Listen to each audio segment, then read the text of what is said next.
continue.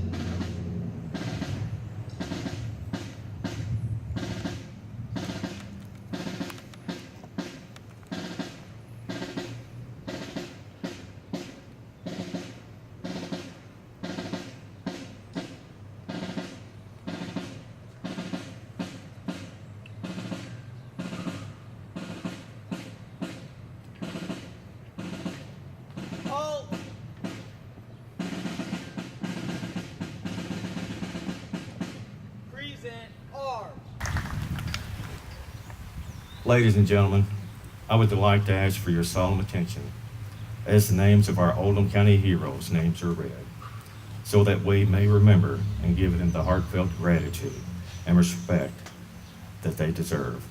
The names will be read by members of the American Legion Post 39. This is all of our heroes who died in war, in all the wars, World War I, II, Korean War, Vietnam, the Gulf War, and the war on Ned Snow will lead us off.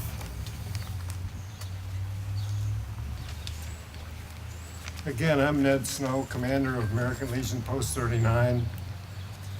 The flags that fly in LaGrange from Memorial Day through Veterans Day each year are in memory of Oldham County veterans who have made the ultimate sacrifice for their country. Each flag represents one of these heroes.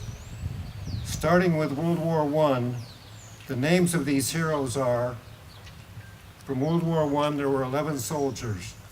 Zachary H. Button, William Henry Clore, Bryant Coleman Duncan, James A. Hill, and now Elaine Blanford, Service Officer of Post 39, will continue with World War I.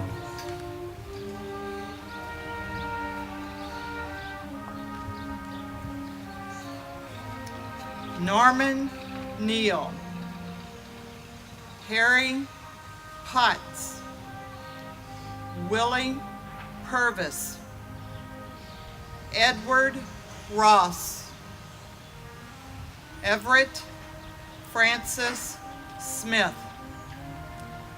William Monroe Smith, Bryant Taylor,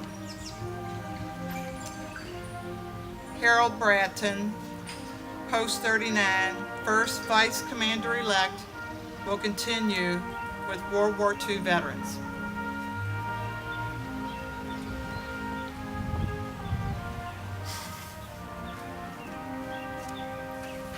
World War II, 24 souls.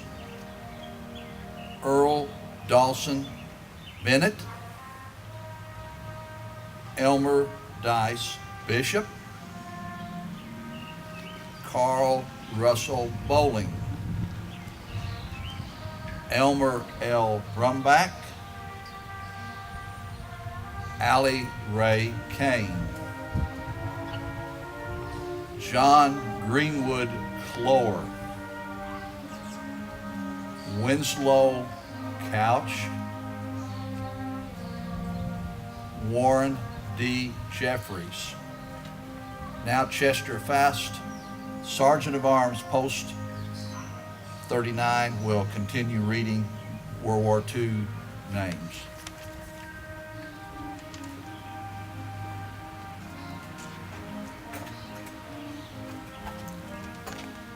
Raymond R. Gearing, Louis Samuel Gibson, Virgil Eugene Hall, William Edward Hall, John J. Harris, Bernard B. Jones,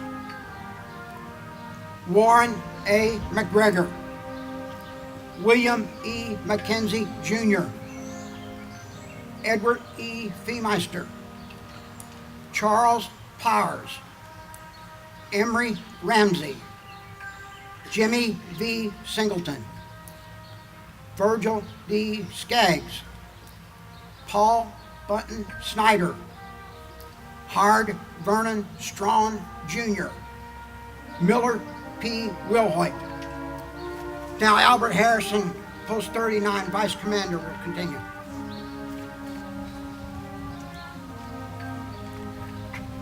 In the Korean War, we had two fallen soldiers, Howard J. Mathis Jr. and Ralph B. Williams. In the Vietnam War, there were three fallen soldiers, Dennis Gale Hall, Edward Lee Rankin, William Herschel Strong. In the War on Terror in Afghanistan, we lost two more soldiers, Christopher Sheplow and Christopher Stout.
And now, Father John Stoltz, pastor of Pee Wee Valley, St. Elmo's Church in Pee Wee Valley, will give us a prayer of remembrance.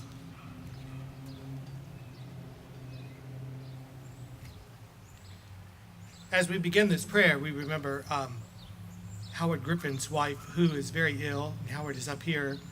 And David Serlin, who is past commander, who is recently diagnosed with an illness.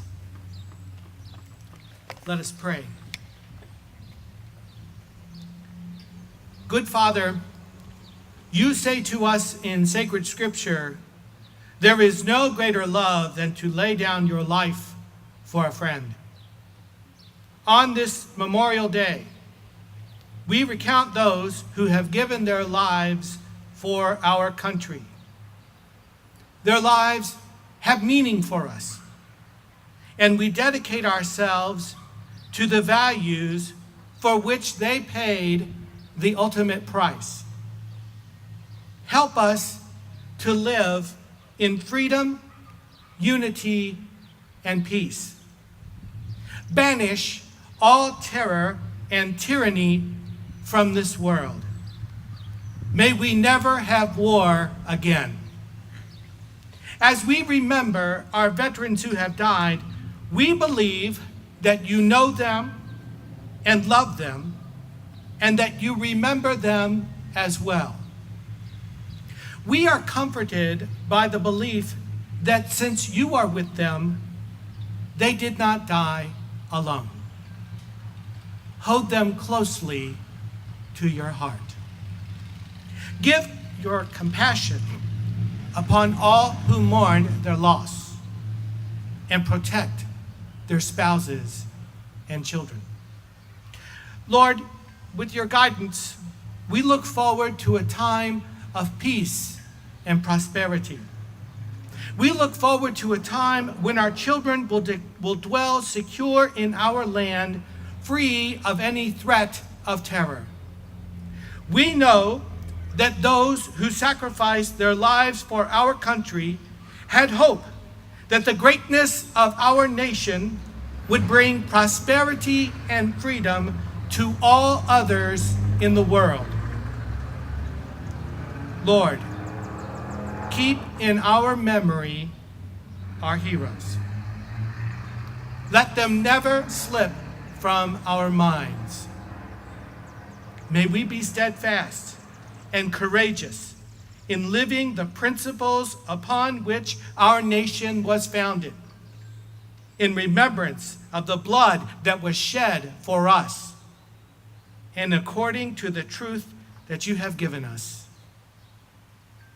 We ask these prayers in the name of our Lord. Amen.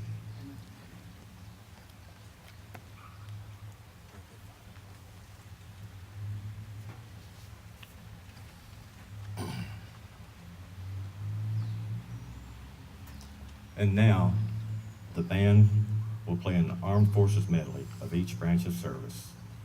Veterans, please stand and salute as they play your service song. Army. Army veterans.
Coast Guard.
Marines.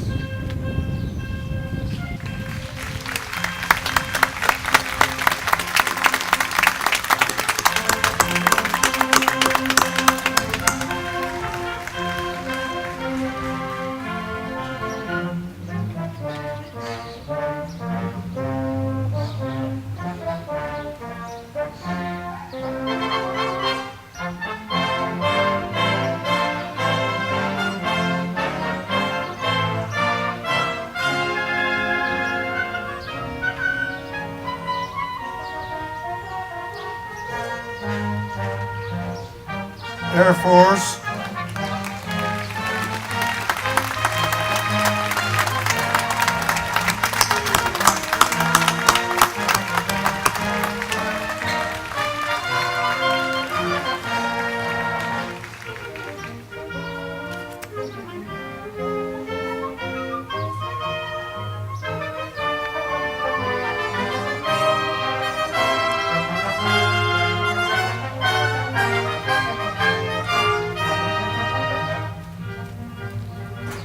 And the Navy.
At this time, I'd like to introduce Sergeant Gunny Bill Kirby, retired.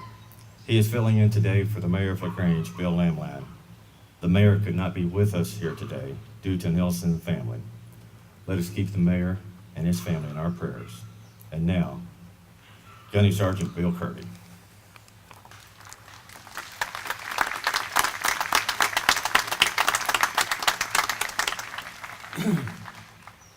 On the behalf of Mayor Lamland, we could not join us today because of illness in his family.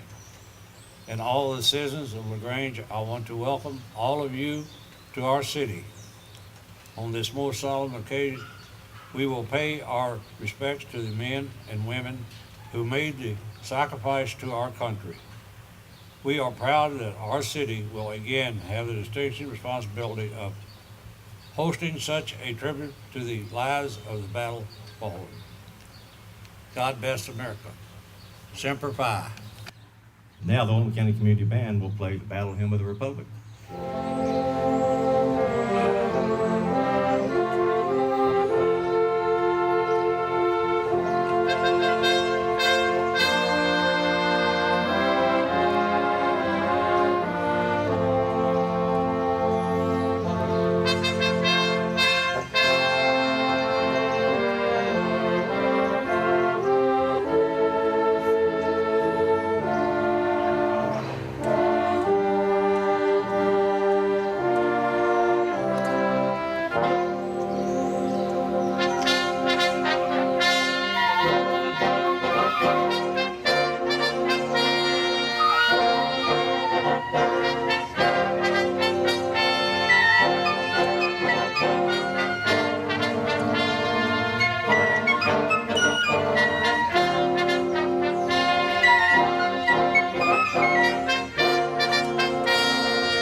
The Honorable Oldham County Judge Executive, David Vogel, will introduce our guest speaker today.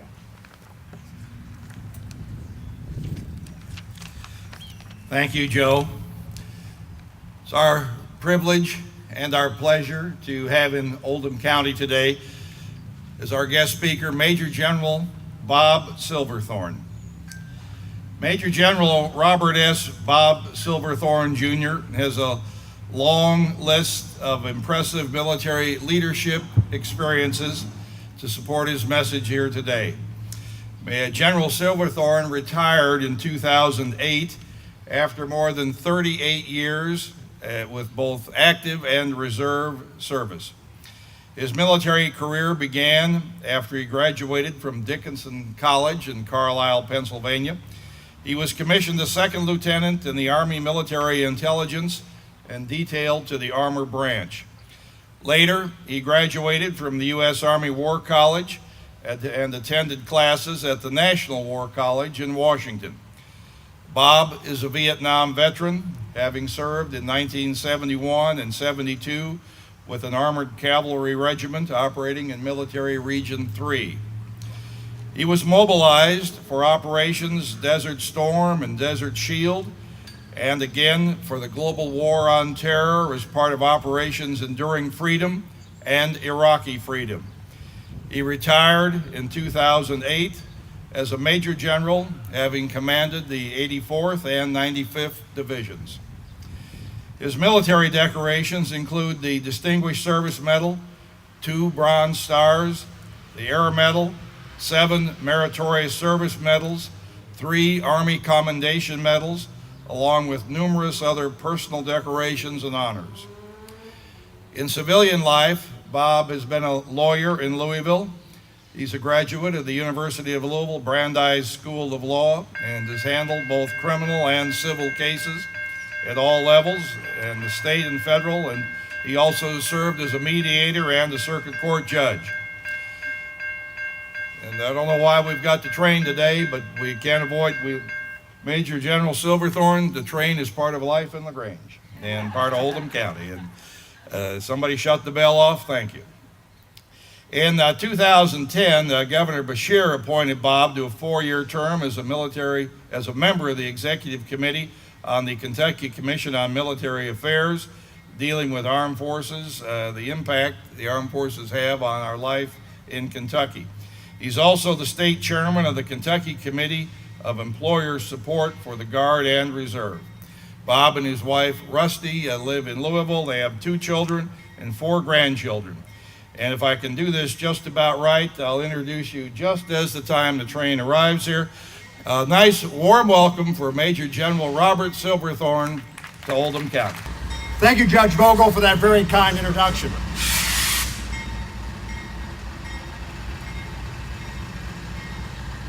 My fellow citizens, veterans, families, Judge Vogel, Judge Feely, distinguished elected officials, and members of the American Legion Post 39. It is an honor to be with you today and to be asked to share my thoughts with you on this occasion of Memorial Day 2014. Memorial Day is perhaps the least understood of our federal holidays. It is in fact a day set aside for all citizens to remember all those service members of the United States Armed Forces who have died in support of combat operations, honoring their constitutional oath to defend the Constitution against all enemies, foreign and domestic, of this great republic.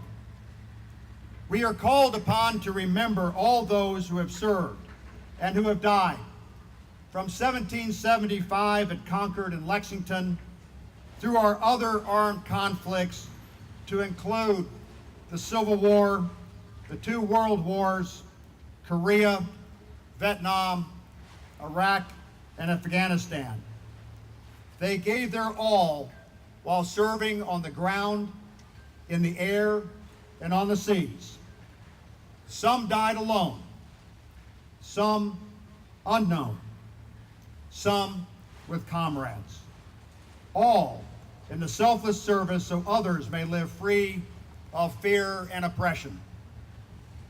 In 1868, 5,000 gathered at Arlington to lay flowers at the graves of the Union and Confederate soldiers laid to rest. In those days, many practiced having a vacant chair at their table to remember the family member who had died in the Civil War. This year marks the 150th year of the first interments at Arlington National Cemetery in Arlington, Virginia, just across the Potomac from Washington. Now over 400,000 service members, select officials, and their dependents lay at rest across its quiet acres of ground. It is a special and hallowed place. Only 2 presidents are buried there, John Kennedy and William Howard Taft. It is not a final resting place that can be purchased with money or position or title, but rather only by service to the nation, and even then eligibility is restricted. Last year, I was honored to officiate on the same day at Arlington the burial of my father, a Korean War Marine Corps veteran, and his brother, a Marine Corps veteran of both World War II and Korea. When you stand at the tomb of the unknown soldier and observe the honor guard providing overwatch of the tomb, you are touched by the honor with which all service members who have given their lives are and will be forever remembered. You stand there in silence as the guards walk their 21 steps, execute their facing movements, and then continue their posts, rain, snow, ice, heat, and cold. Every day, the old guard does not forget that last full measure of devotion given by so many entombed there. And neither should we as citizens. Row upon row of perfectly aligned markers mark the passage of time of lives once lived. The hoofbeats of the caissons can be heard as they carry fallen comrades to their final resting place, and taps play the final farewell. Arlington Cemetery is said to be where valor proudly serves. Today is a day of remembrance. In not quite 2 weeks, we will remember June 6, 1944, now 70 years young, when the greatest amphibious landing in history took place in northern France, known as D-Day or the Normandy invasion. United States, British, and Canadian divisions landed that day on Utah, Omaha, Juneau, Sword, and Gold beaches across a 50-mile front, not to conquer, but to liberate. To liberate an oppressed people, not for self, but for others unknown to them. If you visit the American cemetery there, it overlooks Omaha Beach and contains over 9,000 warriors who died during the Normandy invasion and breakout across northern France. It is a quiet and distinguished resting place for those that gave their all. Other American cemeteries are to be found in Europe, North Africa, the Philippines, but by the presence of our fallen soldiers, America lives as brightly there as anywhere. It is forever American soil, purchased with all the tomorrows never lived by so many. Not a 45-minute drive from here in Frankfort, Kentucky, stands one of the most dynamic, interactive monuments to the fallen warrior in the United States. It is the Kentucky Vietnam War Memorial. It is a sundial designed so that the tip of the shadow falls on the names of and the dates of death of 1,104 fallen Kentuckians from that war. It overlooks the state capitol, building on the Kentucky River, It is a reverence spot, visited by many who seek to remember the sacrifices of the warriors of the land, sea, and air who died in that Southeast Asian war. Today is a day of remembrance. Since we as a nation gathered last year, another 107 service members have died in far-off Southwest Asia, Afghanistan, because their nation sent them there. They did not ask why or for what reason. They served because they were sent, as we have asked so many to do over the last 239 years. Since 2001, Kentucky has lost 45 service members in Iraq and 68 in Afghanistan. Since 2001, the casualty totals for operating Enduring Freedom, Iraq, and Afghanistan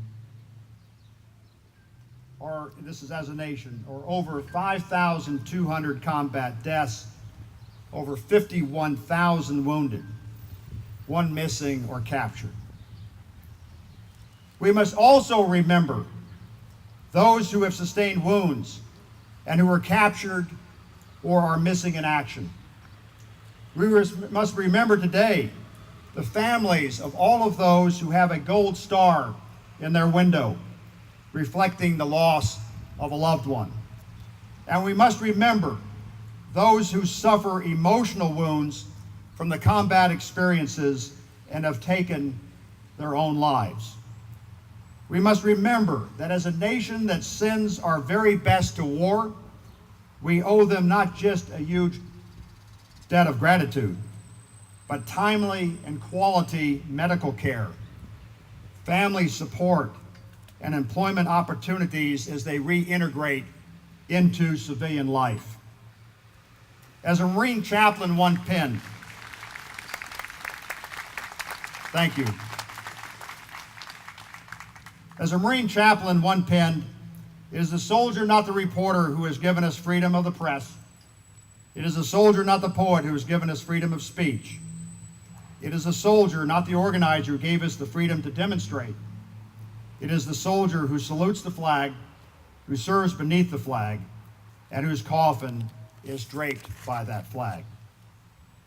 Since the end of the active draft for military service at the end of the Vietnam War, our country has relied on volunteers to serve in our uniformed services. We are now 40 years into this experiment. Today, less than 1%, today less than 1 in 4 between the ages of 18 and 24 are even eligible for military service. And these are sought after young people by all sectors of our economy. Today, our 320 million inhabitants are protected by less than 1% of those who serve in uniform, active, guard, and reserve. So where do we get the soldiers, Marines, sailors, airmen, and Coast Guardsmen to serve in our uniformed services, particularly during what we now call a state of persistent conflict or war, now nearly 13 years long?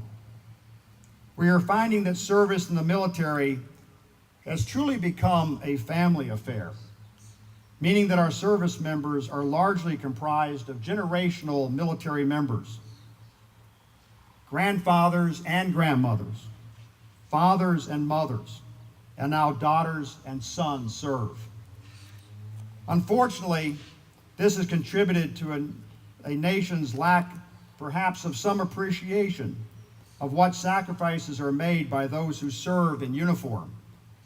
When someone does not have a personal experience of the risks, the deprivations, the separation, and the human toll on families that war brings, it changes how service in the armed forces is perceived. I know that you here today know about these things, having lived them. Today is a day of remembrance. Warriors who have lost comrades in combat carry a sense of loss and guilt. It comes from having survived. It reminds me of that emotional scene in the movie you probably all have seen, Private Ryan, where Tom Hanks, playing Captain Miller, who is trying to get Private Ryan, following the landings at Normandy, back to the rear as a sole surviving son. As he lies close to death from wounds, he whispers to Private Ryan, "Go earn this. Go earn the gift of surviving and having a life of more tomorrows."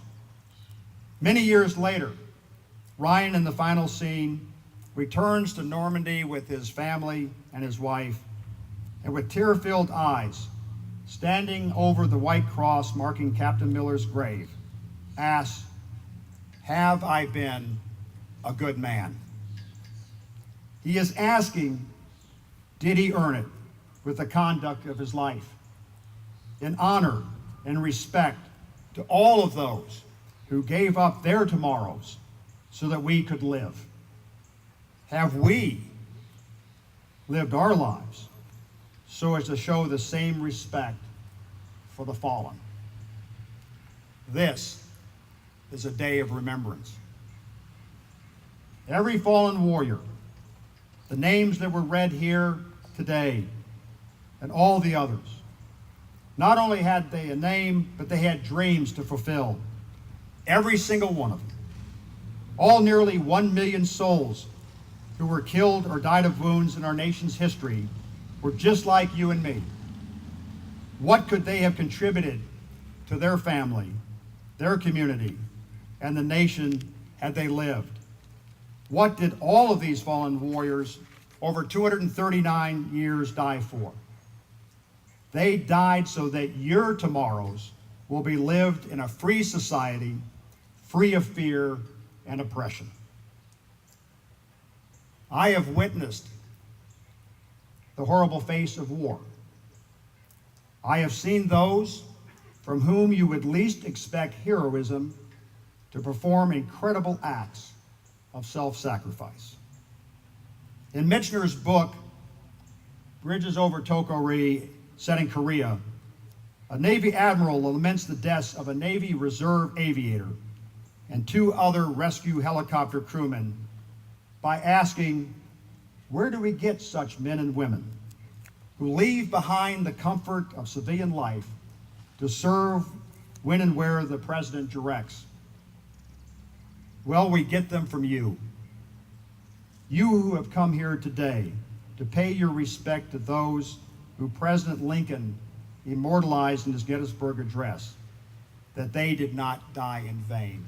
And I can't emphasize that enough. In all of my travels across this great country, it is communities like LaGrange and Oldham County that make the difference.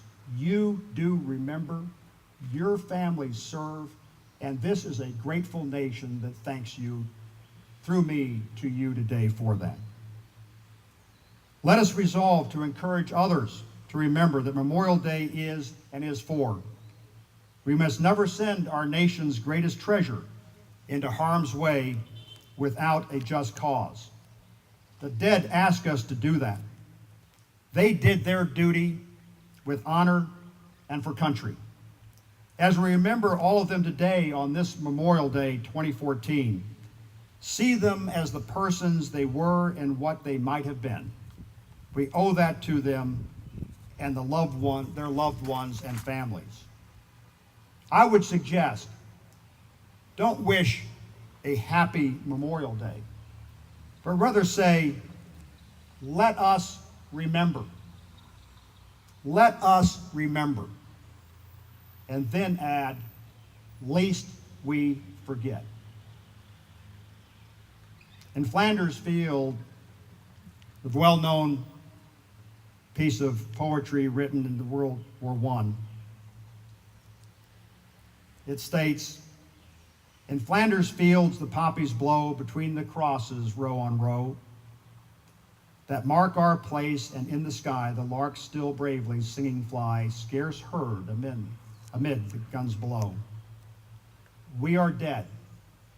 Short days ago, we lived, felt dawn, saw sunset glow, loved and were loved, and now we lie in Flanders Field. If ye break faith with us who die, we shall not sleep, though poppies grow in Flanders Field. Our Kentucky favorite native son, Abraham Lincoln, also said, any nation that does not honor its heroes will not long endure. So let us remember and honor our fallen heroes, lest as a nation we forget.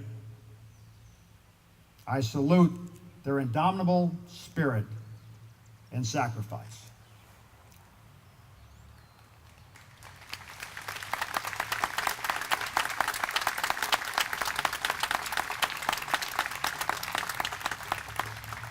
May God hold their souls close, bless their memory, and continue to bless the United States of America. Thank you. Our very own local hometown hero, Master Sergeant Howard Griffin, retired, a veteran of World War II, the Korean War, and the Vietnam War, will speak, remembering fallen heroes worldwide.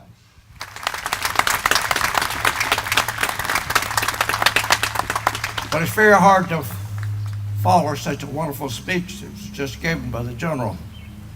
He took all the words out of my mouth.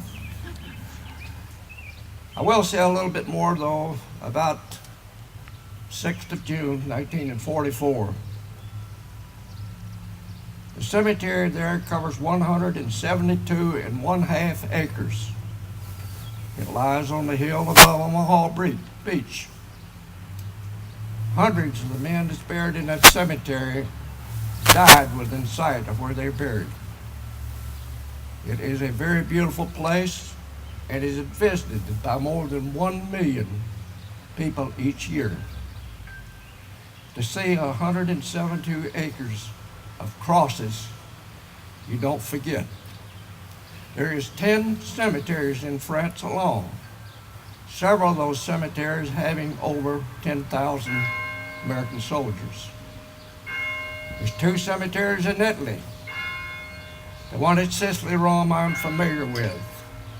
It covers 72 acres of ground, and there's 7,800 some odd buried there.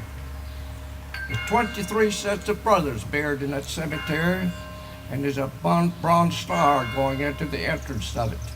Very impressive. Brothers are buried side by side. On the chapel in the back, the name of 6 more sets of brothers missing in action.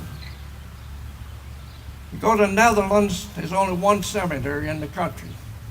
Covers 33 acres of ground. It has 8,000 American heroes. When I was there, I saw a lady carrying a pail of water, a bouquet of flowers. I didn't know actually what she was doing, so I followed her a little bit. She finally came to a certain grave, knelt down, scrubbed that cross, bristling white. Then she set the bouquet of flowers in front of the cross, and it looked like she was saying a prayer. I talked to the curator there, our person in charge. He stated that every grave at the cemetery, 8,000 of them, was adopted by local people, and that every school visited that cemetery once a year. They haven't forgotten. Last year I heard good news that I never heard anything about before. A friend of mine here in Oldham County had a visitor from Belgium, and she told him that her family had adopted one of the graves in Belgium. It's close to Hardin Forest, close to Bastogne. Very familiar with the area. I was there in 1944. I didn't ask to go either. There's 3 cemeteries in Belgium. Of course, one at Flanders Field has 8,000 in it. The other one has about 5,000. 2 of those do. This lady stated, to adopt a cemetery, there's always a list. And a person of good character was the only one could ever adopt a grave. quite a bit of paperwork filled out for it. A couple of the requirements was keep that white cross sparkling at all times and put fresh flowers on the grave throughout the year. Jump over to to Luxembourg. It's such a small country that it is, but it has one cemetery. Cemeteries on two hills, the valley in between. Beautiful, beautiful setting. At the top of the hill at the entrance to the cemetery is General Patton's grave. He didn't die in the war, he died after the war, but he requested to be buried with his troops. My guess is he had more troops in Luxembourg than any one place all the way across Europe. But the cross in General Patton's grave is identically the same as it is on 5,076 other heroes that's buried on those two hills. I was there in 1944, and I've been back there several times since then. The only cemetery that we have that's in the Far East is in Manila. That cemetery covers 150 acres of ground. There's more than 17,000 white crosses out across that 150 acres. The first time I was there, I would have swore there was over 400 acres of white crosses. It looked so tremendous, over-exaggerated, but it still looked very big. Ladies and gentlemen, freedom has not been free. During World War II, we had 16.5 million men and women in uniform. 400,000 of those were women, all volunteers, and many of the men were volunteers. Today we're losing more than 1,000 World War II veterans each day. There's only less than 6% of us left. I thank you very much. God bless America. Now, ladies and gentlemen, please stand while American Legion Post 39 members Fred Balke, also a veteran of World War II, Chester Fust, and Gene Crady, veterans of the Vietnam War, will raise and lower the flag and for the playing of taps.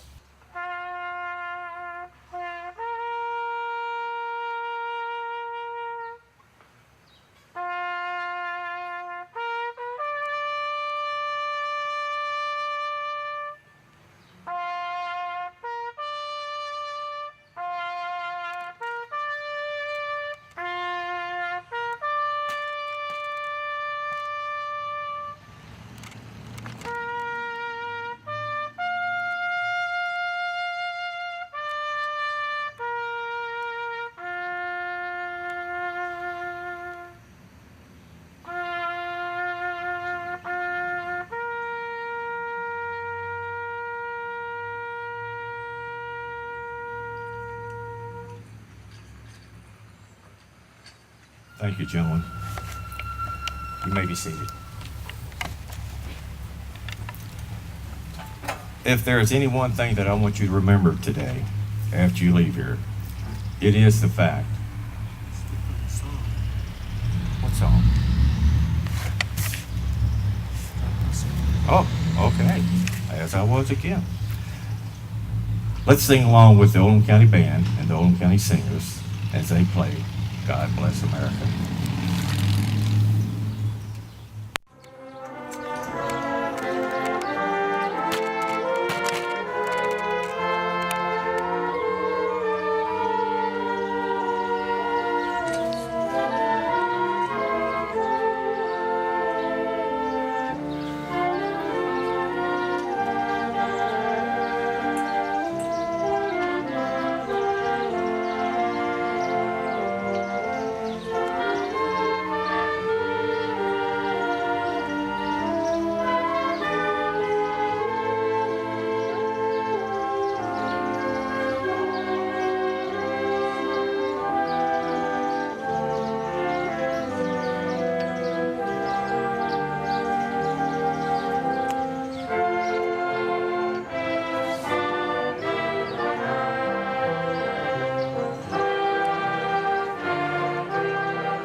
As I said before, freedom is not free. Thousands of men and women have fought and died for this country. And never let us forget it. As I see all of y'all here before me today, I am humbled that you all remembered and came to pay your respect and gratitude to these great men and women. If you get the chance, or better yet, please take the time and go to one of our national cemeteries and walk some of the rows and look at the headstones. I promise you, you will be amazed. The dates that are on the markers and how young these brave soldiers were when they died in battle to defend this great nation. Remember this, America's military is at war, while the rest of America is at the mall. Unless you, a family member, or a friend is in the military and serving in harm's way, it is hard for someone to feel the effects of the war that we are currently involved in. Please keep the military on your mind and in your heart and in your prayers. May God bless our armed forces. May God bless all of you. And may God continue to bless the United States of America. Thank you and have a good Memorial Day. And now please stand as Boy Scout Troop 167 retires the colors.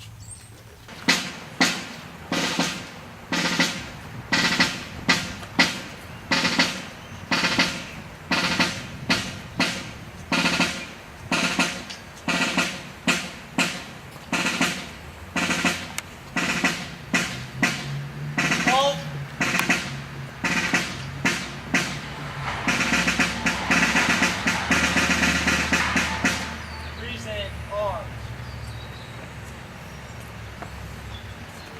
Attire and colors.